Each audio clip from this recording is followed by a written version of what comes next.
مالک مولا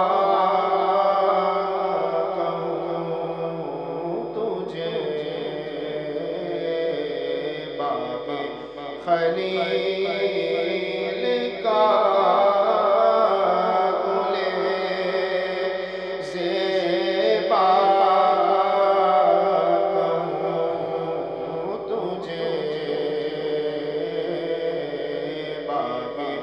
خلیل کا گل زیبا کہوں تجھے، سرور کہوں اللہ رے تیرے جس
مجرم ہوں اپنے عفو کا سامنا کروں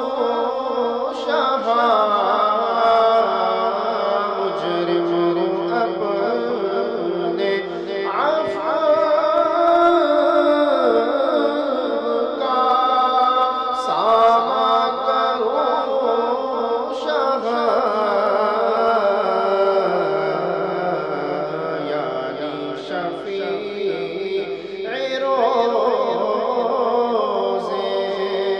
جزا کا کہوں تجھے، یعنی شفیع روز جزا کا کہوں تجھے، سرور کہوں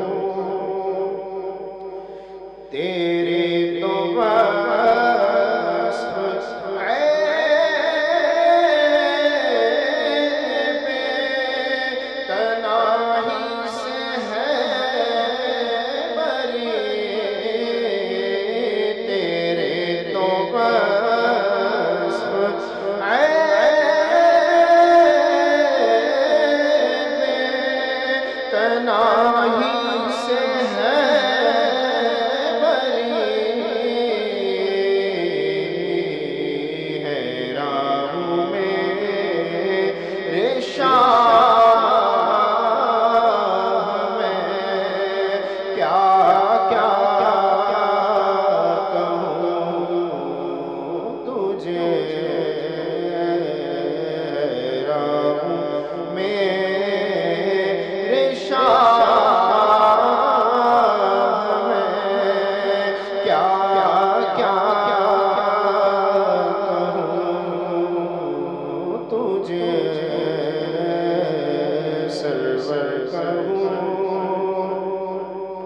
لیکن رضا نے خط میں سخن اس پہ کر دیا، لیکن رضا نے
ثروت ہو. ماشاء اللہ سبحان اللہ. السلام علیکم. وعلیکم السلام. جی علامہ صاحب کیا سوال ہے آج؟ آج کا سوال ہے کہ رمضان المبارک میں ایک عام آدمی کی کیا مصروفیات ہونی چاہیے؟ جی بسم اللہ الرحمن الرحیم. رمضان کی مصروفیات یا اس کے علاوہ دیگر مہینوں میں ایک مسلمان کی مصروفیات، خواہ اس کا تعلق خواص کی جماعت سے ہو یا عوام کے گروہ سے، ہمیں اپنی مصروفیات کے تعلق سے ہر زمانے اور ہر عہد میں نبی کریم صلی اللہ علیہ وآلہ وسلم کی طرف مڑ کر دیکھنا چاہیے کہ نبی کریم صلی اللہ علیہ وآلہ وسلم کی سیرت طیبہ میں اور آپ کی زندگی میں آپ کی مصروفیات ان مختلف مواقع پر کیا رہی. اس لیے کہ نبی کریم صلی اللہ علیہ وآلہ وسلم کی جو زندگی اور سیرت مبارکہ ہے، تو اللہ تبارک و تعالی نے اس سیرت کو ایک تو یہ کہ معصوم سیرت بنایا، اور دوسری چیز یہ کہ اللہ تبارک و تعالی نے اس سیرت کو آئیڈیل سیرت بنایا.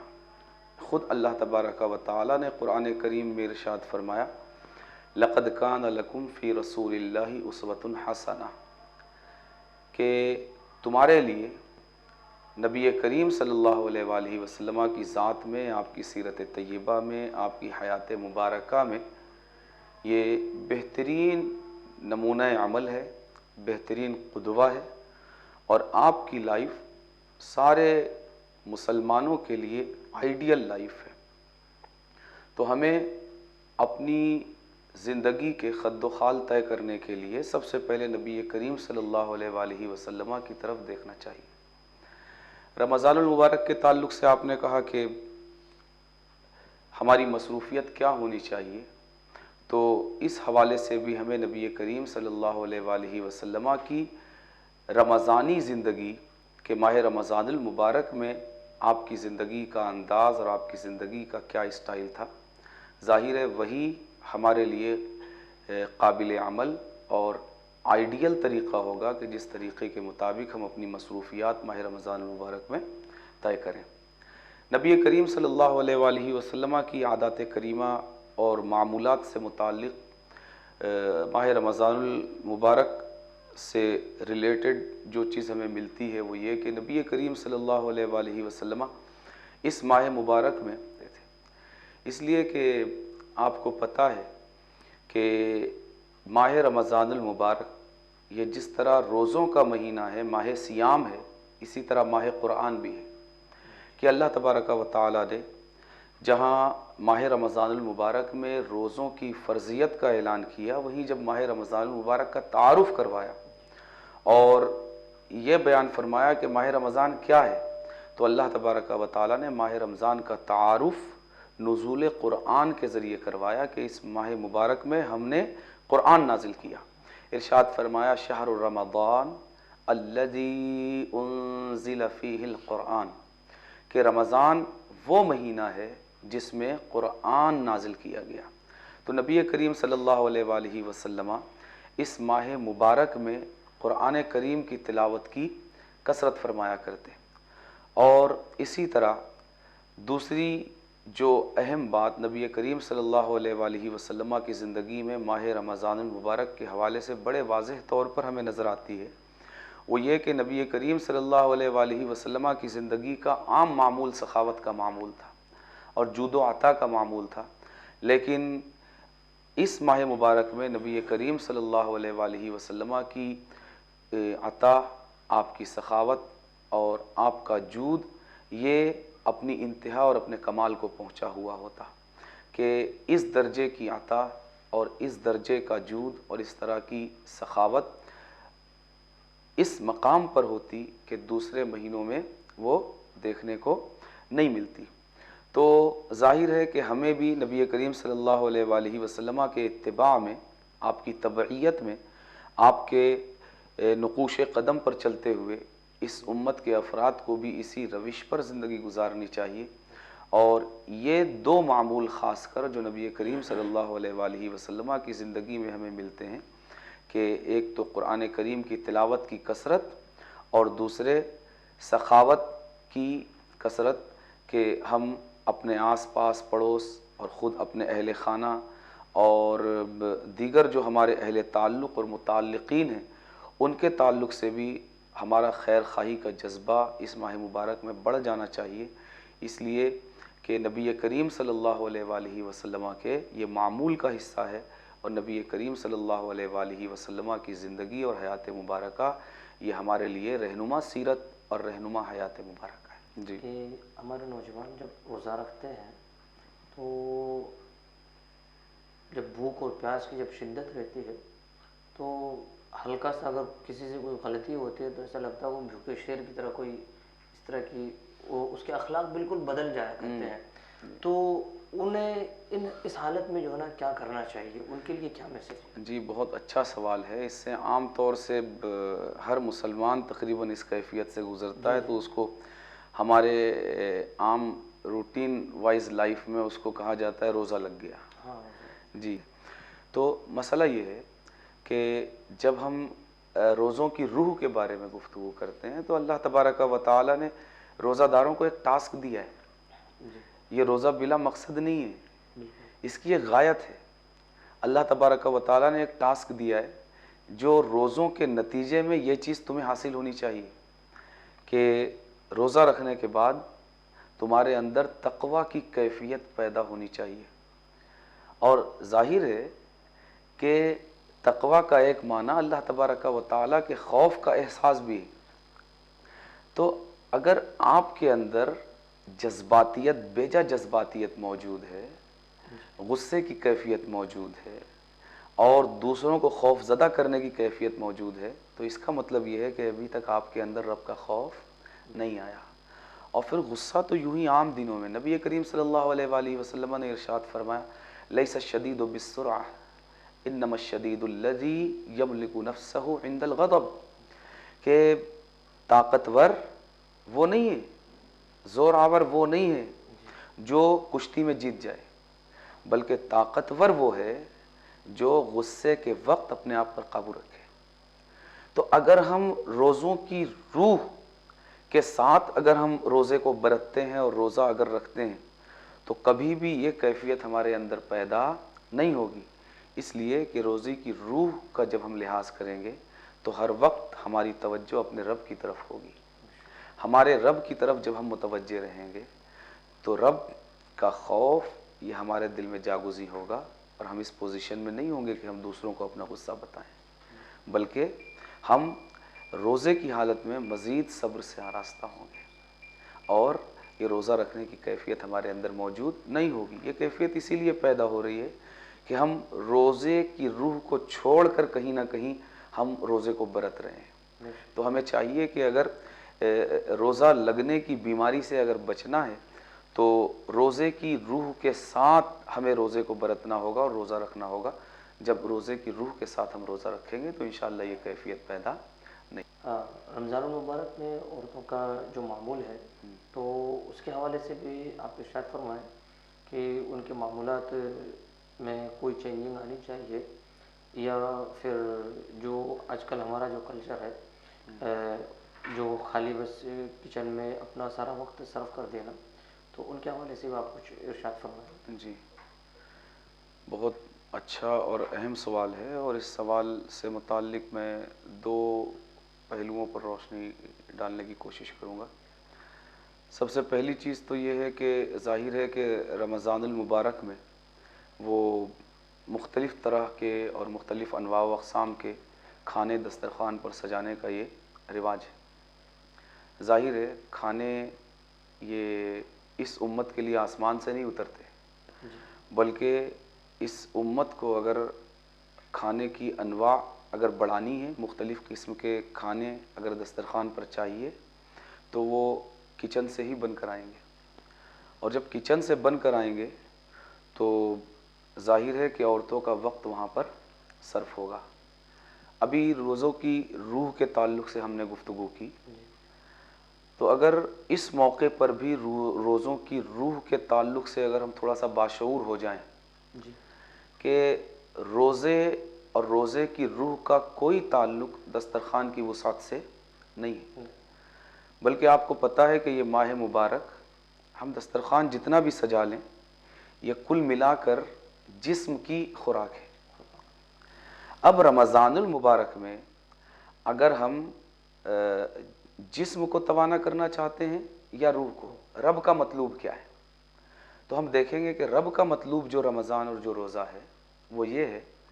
کہ اس میں روح کو توانا کیا جائے اور جسم کو کمزور کیا جائے، اس لیے کہ جب تک جسم کمزور نہیں ہوگا اس وقت تک روح میں توانائی نہیں آئے گی۔ اب جب جسم کو کمزور کرنا ہے اور روح کو توانا کرنا ہے تو جس کو توانا کرنا ہے اس کو خوراک زیادہ دینی پڑے گی، اور جس کو کمزور کرنا ہے اس کی خوراک میں کمی کرنی پڑے گی۔ لیکن کم نصیبی سے ہمارا جو کلچر اور ہمارے جو معمولات بن گئے ہیں وہ یہ کہ ہم نے رمضان میں برکت کا کانسیپٹ یہ سمجھ لیا کہ دسترخوان پر طرح طرح کی اور انواع و اقسام کی اشیاء خورد و نوش ہونی چاہیے۔ اس کے نتیجے میں کیا ہو رہا ہے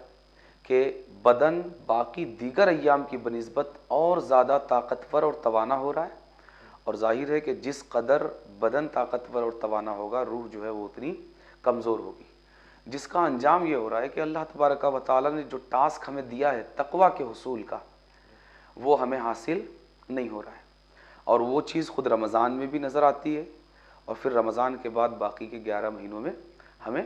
بخوبی نظر آتی ہے۔ تو ایک بات تو یہ ہوئی کہ رمضان کے روزوں کا مقصد دسترخوان کو اس طرح وسیع کرنا نہیں ہے۔ اب جب دسترخوان وسیع ہوگا تو ظاہر ہے کہ کچن کی مصروفیات بڑھے گی۔ کچن میں مصروفیت کس کی ہے؟ ظاہر ہے عورتوں کی، تو عورتوں کو کچن میں رہنا ہوگا۔ تو اگر دھیرے دھیرے اگر ہم اپنے کلچر کو اس طرف لانے کی کوشش کریں ہم سب مل کر